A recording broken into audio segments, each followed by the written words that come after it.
সবার প্রতি শুভকামনা জানিয়ে শুরু করছি এনটিভি নিমন্ত্রণে। আপনাদের সঙ্গে আছি আমি নুহাত সাও। দর্শক, এনটিভি নিমন্ত্রণে অনুষ্ঠানটি সপ্তাহের 6 দিন শনি থেকে বৃহস্পতি সকাল 9:30 এনটিভিতে দেখতে পাবেন। আমাদের আয়োজনে আজ থাকছে সংস্কৃতি, এনটিভি অনুষ্ঠান সূচি ও আলাপন। প্রথমেই সংস্কৃতি।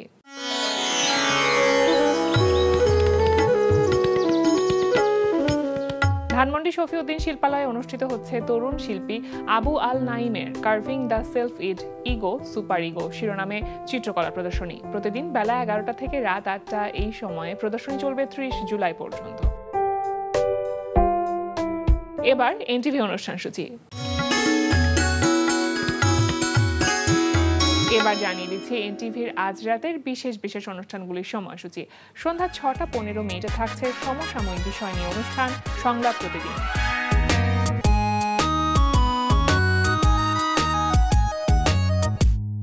সন্ধ্যা 6:45 থাকছে খেলাধুলা বিষয়ক অনুষ্ঠান গ্যালারি।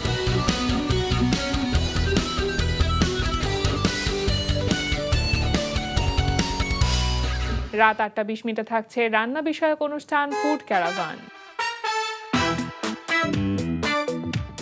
রাত 9:30 থাকছে মুসাফির রনির পরিচালনায় ধারাবাহিক নাটক জোনাকির আলো। ফুপি কিছু বলেছে তোমাকে? না, খালা আমারে কি কইব? খালা তো আমার আদর করে, স্নেহ করে। তোমার চোখ কিন্তু তা বলে না মিন্টু ভাই। যুথি, চোখের ভাষা বোঝা এত সহজ না। চোখের ভাষা বোঝা খুব কঠিন। থাপ্পড় দিয়েছি, বেয়াদবি করেছে, কষে থাপ্পড় দিয়েছি। না না ফুপি, তুমি একদম কাজটা ঠিক করোনি। তুমি কেন মিন্টু ভাইকে থাপ্পড় মেরেছো? কেন মারবো না? ও বামন হয়ে চাঁদের দিকে হাত বাড়ায় কেন? হ্যাঁ, তোমার তুমি লিটারালি সাইকো হয়ে গেছো, একদম সাইকো শট। আমার কোনো কথা শোনো এখান থেকে।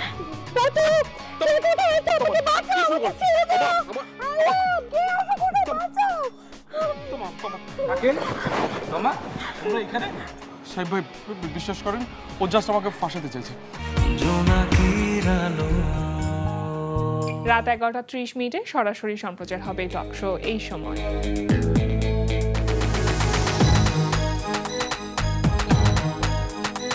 এই ছিল এনটিভির আজ রাতের বিশেষ বিশেষ অনুষ্ঠানগুলির সময়সূচি। এবার আলাপন। প্রিয় দর্শক, আমাদের আলাপনের আজকের অতিথি সঙ্গীত শিল্পী মোহাম্মদ শোয়েব। শুভ সকাল। শুভ সকাল। কেমন আছেন ভাইয়া? খুব ভালো আছি। খুব ভালো আছেন? মানে সেটা কেন? আমাকে সার্ভাইভ করতে হলে আমাকে ভালো থাকতে হবে, মানে নিজেকেই নিজে ভালো রাখবার যে চেষ্টা সেটা প্রতিনিয়ত করে যেতে হবে। এবং আমার কাছে মনে হয় সেখানে গান একটা বড় ভূমিকা পালন করে। আমাদের যখন মন খারাপ থাকে তখন আমরা গান শুনি, আবার যখন মন খারাপ থাকে বা ভালো থাকে, মানে যেটাই থাকুক না কেন আমরা গানটাই শুনি আসলে। আর আপনি তো গানকে আশ্রয় করেই এতগুলো বছর ধরে চলেছেন। সাবজেক্ট গান আমার, এটা মেডিটেশন, হ্যাঁ, আমার এটা প্রার্থনা, এটা আমার ধ্যান, আমার ইবাদত, সবকিছুই সুরের মাধ্যমেই সব। কত বছর হলো সঙ্গীতের সাথে? আমার বড় ভাই গান করতেন, তো তার হারমোনিয়াম বাজিয়ে বাজিয়ে আমি নিজেই গান করতাম। আচ্ছা, তো আগে কোনো গুরু ছিলেন না, না বড় ভাইটা শুনতাম, শুনতে শুনতে তার গাওয়া দেখে আমার ভালো লাগতো। আসলে সুর জিনিসটা তো ইনহেরিডিটি, মানে পরিবারে বা প্রকৃতিগতভাবেই থাকতে হয়। না থাকলে অনেক শিখলেও কিন্তু কিছু হয় না। প্র্যাকটিস করলে যেটা হয়, শানিত হয়, গলাটা শানিত হয়, কিন্তু চিন্তার আপগ্রেডেশন ভেতরে সুর না থাকলে সেটা নেওয়া সম্ভব না, পসিবল না। যেই কারণে সঙ্গীত আসলে ভেতরে থাকতে হয়।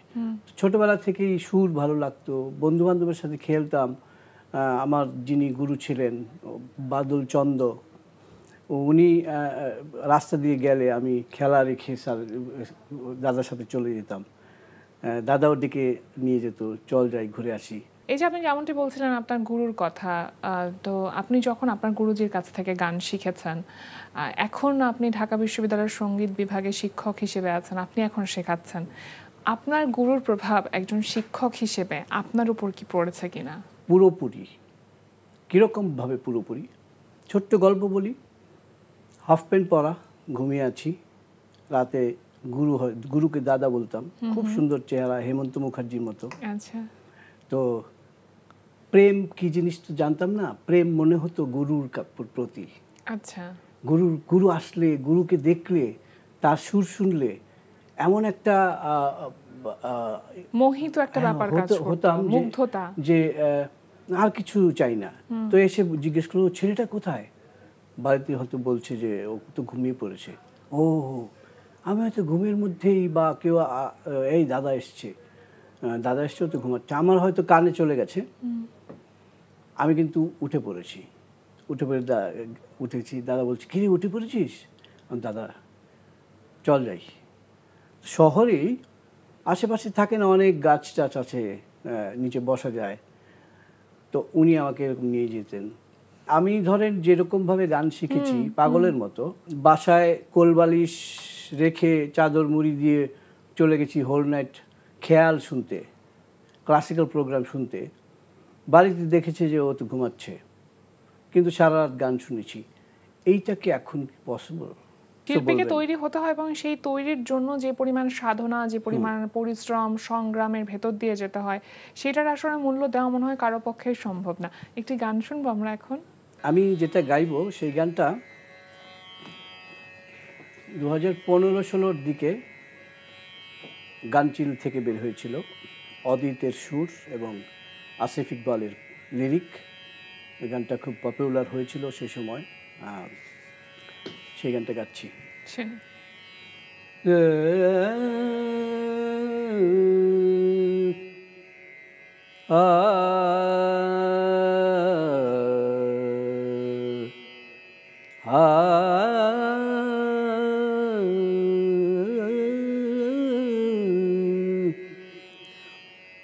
ঘুম হয়ে আজ থাকতে যদি সাথে, খুব মন খারাপের কালো কোনো রাতে,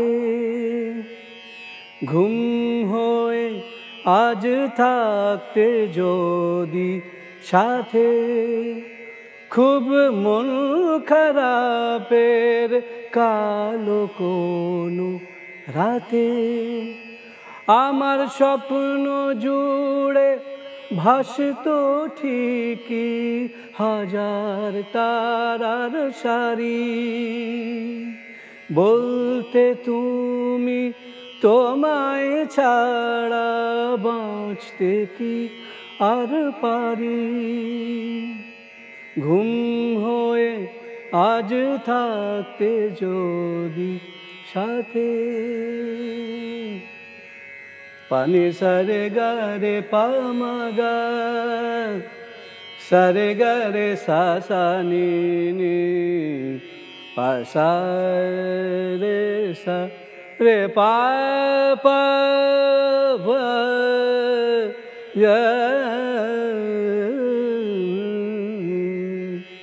ধর হঠাৎ যদি এসে পড়ি তোমার ঘরে আমি,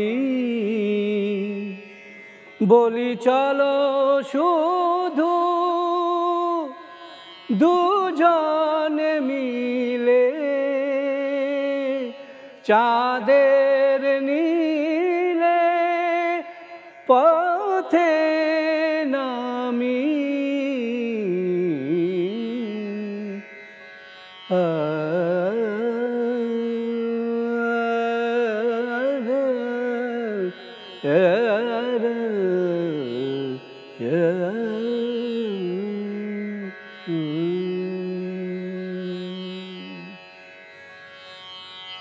ভীষণ রকম মুগ্ধ হবার মতন একটি গান আপনি গাইলেন, এবং এই গানটা খুব দর্শক প্রিয়তা বা শ্রোতা দর্শক প্রিয়তা পেয়েছে গানটি। আমার মনে হয় যে কোনো জায়গায় গেলেই আপনাকে এই গানটির অনুরোধ আসে এবং তাকে গানটি গাইতে হয়। এই গানটার আগে আরেকটা গান পপুলার হয়েছিল, এবং ওইটার মিউজিক ভিডিওটা ওই সময়ে ডিফারেন্ট ছিল। খুঁজি তোরে বলে একটা গান, আচ্ছা, ওই গানটাও খুব পপুলার হয়েছিল। আপনার প্রথম মৌলিক গান কবে বা কিভাবে সেটা গাওয়া হয়েছিল? আমি আসলে যেহেতু পড়াশোনা করেছি ইন্ডিয়ান গভর্নমেন্টের স্কলার হয়ে রবীন্দ্রভারতী বিশ্ববিদ্যালয়ে, তো আমার কিন্তু এই মিডিয়ার প্রতি খুব একটা আকর্ষণ ছিল না। কারণ এই যারা গান বেসিক জায়গা থেকে শেখে তারা আসলে এটাকে খুব একটা ফিল করে না। তারা মনে হয় কত শিখবো, কত কার কাছে শিখবো, কিভাবে শিখবো, আরো শিখতে হবে, এই করতে করতে করতে করতে শিক্ষা মানে শেখার একটা ক্ষুধা থেকে যায়। মানে ব্যাপারটা এমন না যে শ্রোতাদের কাছে বা দর্শকদের কাছে খুব পরিচিতি পেতে হবে, এই ক্ষুধাটা থাকে। এটা আমার কখনোই ছিল না, এখনো নাই।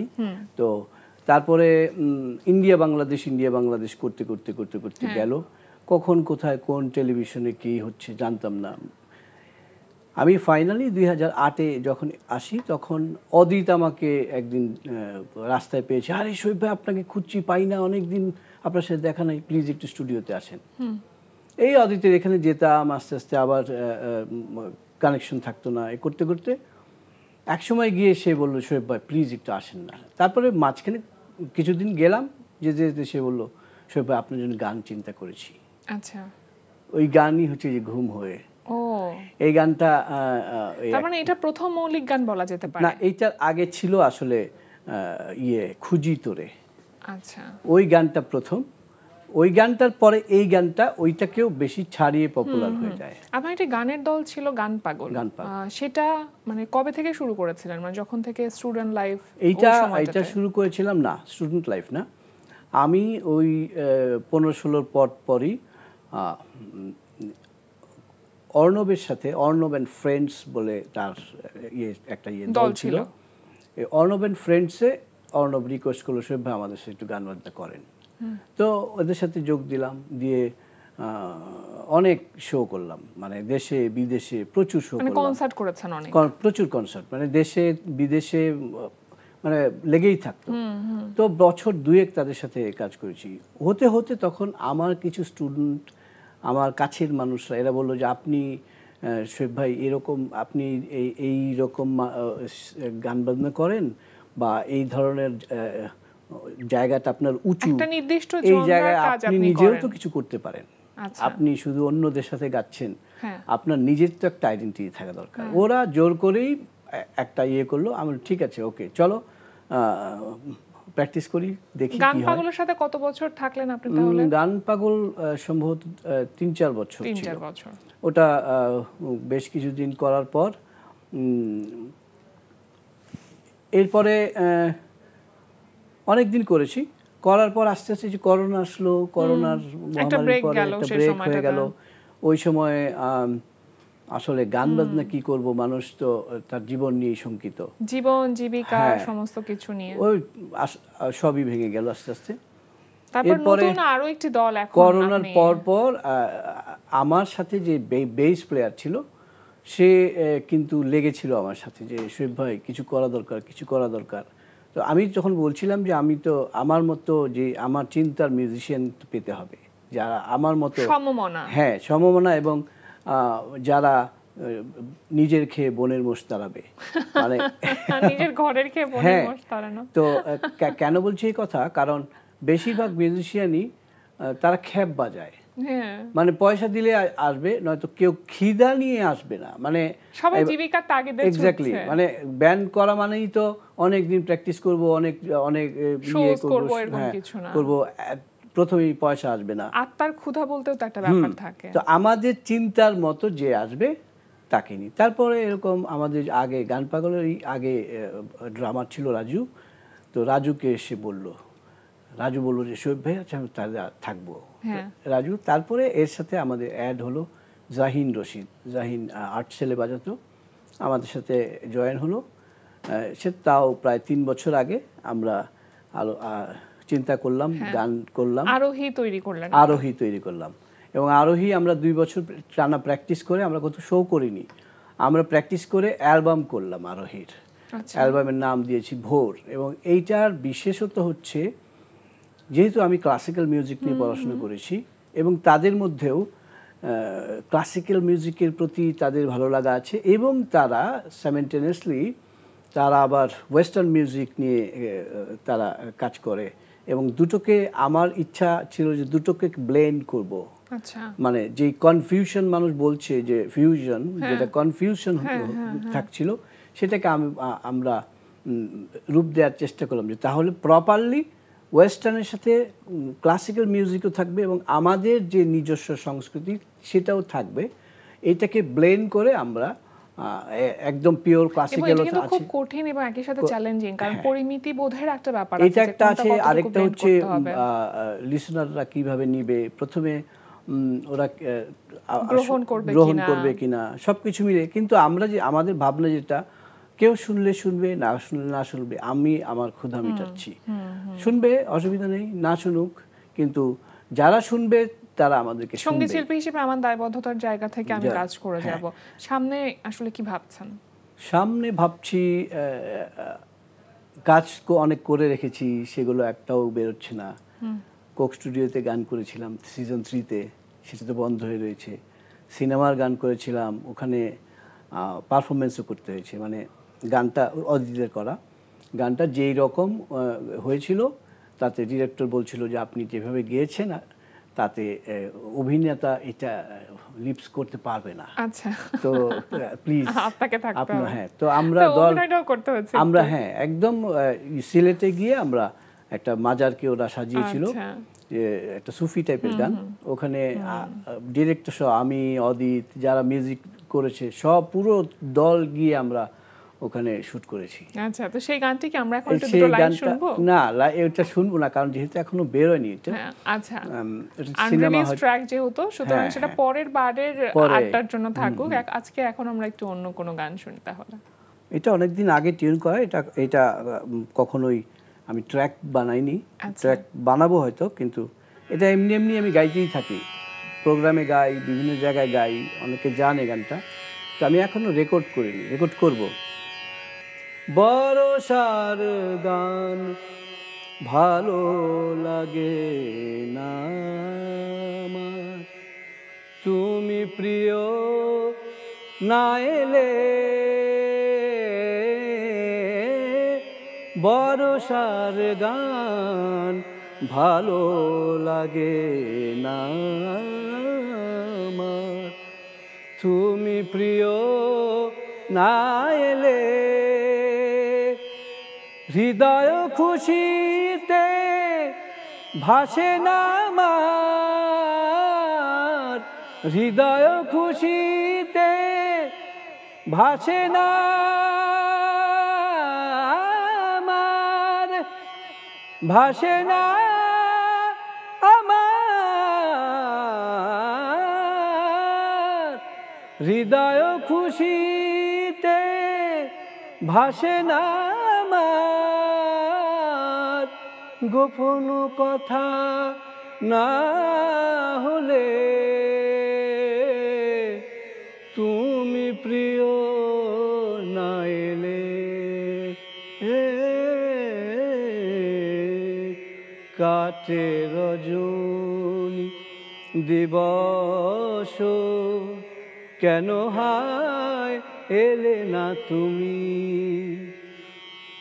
কাটে রজনী দিবস কেন হায় এলে না তুমি, ফুলের মুকুল ফুটে ঝরে যায়, ফুলের মুকুল ফুটে ঝরে যায়, তবুও কেন এলে না তুমি, হায় কাটে রজনী দিবস কেন হায় এলে না তুমি, কেন হায়, কেন হায়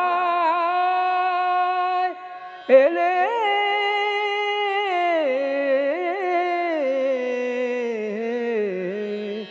কেন হায় এলে না তুমি।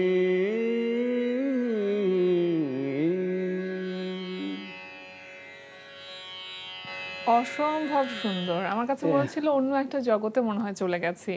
এটা একটু গল্পটা বলি, যেহেতু আমি যেহেতু উচ্চাঙ্গ সঙ্গীত নিয়ে পড়াশোনা করেছি, আমাদের উচ্চাঙ্গ সঙ্গীতের কিছু ভাগ আছে, যেমন পিওর ক্লাসিক্যাল এবং সেমি ক্লাসিক্যাল। সেমি ক্লাসিক্যাল মানে উপশাস্ত্রীয়। আচ্ছা, যেমন আমরা ঠুমরি, দাদরা, সাদরা এগুলো শুনি, এই ঠুমরি হচ্ছে উপশাস্ত্রীয়। ঠুমরির যে প্যাটার্নটা আছে, ঠুমরির গায়কী বা ঠুমরির যে স্টাইল, গায়কী স্টাইল, ঠুমরির গায়কীটা এই ধরনের। তো আমি চিন্তা করেছি যে ঠুমরির মতো করে একটা বাংলা গান বানাবো। এইটা এইরকম আর কি। বাংলা গানের এরকম প্রমিত শুদ্ধ চর্চা চলতে থাকুক, সেটাই প্রত্যাশা করি। খুব ভালো থাকুন, সুস্থ থাকুন। আজকে আমাদের আয়োজনে আসবার জন্য আপনাকে অসংখ্য ধন্যবাদ। আপনাকেও অসংখ্য ধন্যবাদ এবং এনটিভিকে অসংখ্য ধন্যবাদ আমাদের মতো ক্ষুদ্র শিল্পীকে ডেকে নেওয়ার জন্যে। ধন্যবাদ। প্রত্যেকের চেষ্টাই প্রত্যেকের জায়গা থেকে আসলে বৃহত্তর, ক্ষুদ্র বলবার আসলে কোনো সুযোগই নেই। ভালো থাকবেন। ধন্যবাদ। প্রিয় দর্শক, আমরা চলে এসেছি অনুষ্ঠানের শেষ প্রান্তে। অনুষ্ঠান সম্পর্কে আপনার মতামত জানাতে মেইল করুন ntvnimontrone@ntvbd.com। বিশ্বের যে কোনো প্রান্ত থেকে যে কোনো সময় এনটিভি নিমন্ত্রণে দেখতে ভিজিট করুন আমাদের পূর্ণাঙ্গ ওয়েব পোর্টাল www.ntvbd.com। এছাড়া এনটিভি সব জনপ্রিয় অনুষ্ঠান ও খবরের আপডেট পেতে ভিজিট করুন আমাদের ইউটিউব চ্যানেল ও ভেরিফাইড ফেসবুক পেজে। সবার মঙ্গল কামনায় আজকের মতো এখানেই শেষ করছি। সবাই ভালো থাকুন, সুস্থ থাকুন, সুন্দর হোক আপনার প্রতিটি মুহূর্ত।